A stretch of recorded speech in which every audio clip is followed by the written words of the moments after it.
ప్రముఖ star heroine Aishwarya Roy బాలీవుడ్లో తనకంటూ ప్రత్యేకమైన గుర్తింపును సొంతం చేసుకుని ఎన్నో చిత్రాలలో నటించి ఇటు సౌత్ ఆడియన్స్ ని కూడా తన అద్భుతమైన నటనతో ఆకట్టుకుంది.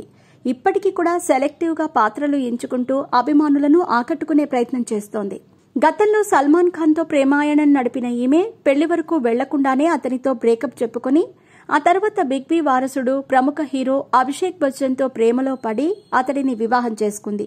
వీరి ప్రేమ బంధానికి గుర్తుగా ఆరాధ్య జన్మించిన విషయం తెలిసిందే.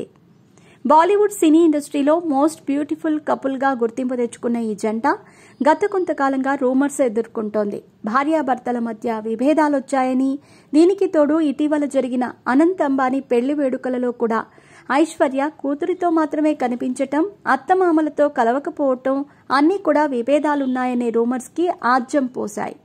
అయితే ఎప్పటికప్పుడు ఈ జంట రూమర్స్ పై క్లారిటీ ఇచ్చినా ఎవరూ కూడా నమ్మలేదు. ఇద్దరూ విడాకులు తీసుకోబోతున్నట్టు రూమర్స్ క్రియేట్ చేశారు. అయితే కొద్ది రోజుల క్రితం కపిల్ శర్మ టీవీ షోలో పాల్గొన్న ఐశ్వర్య రాయ్ అభిషేక్ బచ్చన్తో గొడవలపై క్లారిటీ ఇచ్చింది. మేమిద్దరం గొడవలు పడతాము, అలా గొడవలు పడితేనే కదా దాంపత్య జీవితం సాఫీగా సాగేది. ఇకపోతే గొడవ ఏదైనా సరే ఆ గొడవ తర్వాత మొదటిసారి నేనే క్షమాపణలు చెబుతాను, తద్వారా ఆ గొడవ అప్పటితో ముగిసిపోతుంది అంటూ తన మంచి మనసును చాటుకుంది ఐశ్వర్య రాయ్. మొత్తానికైతే ఐశ్వర్య రాయ్ తన భర్త నుంచి విడిపోవటానికి సుముఖంగా లేదు అని చెప్పి రూమర్స్కి చెక్ పెట్టింది.